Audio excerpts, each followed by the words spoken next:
这拿去点走。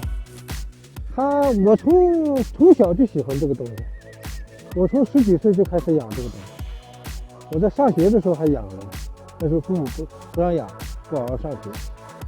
等到参加工作了，完了以后还想养这玩意儿，始终就断断续续没断过。据我的认识的话，它不像其他动物，它特别虽然是在人的印象中，狼没有什么这个残忍呐、还是比较这个奸诈，但是我想它是有优点很多，这个团队精神特别强。我都希望国家说是，只要国家需要我说你这个狼哪块鼠疫多，国家要是号召我可以捐这给国家，哪个地方是没有狼的地方，也可以捐。为了自己国家嘛，应该。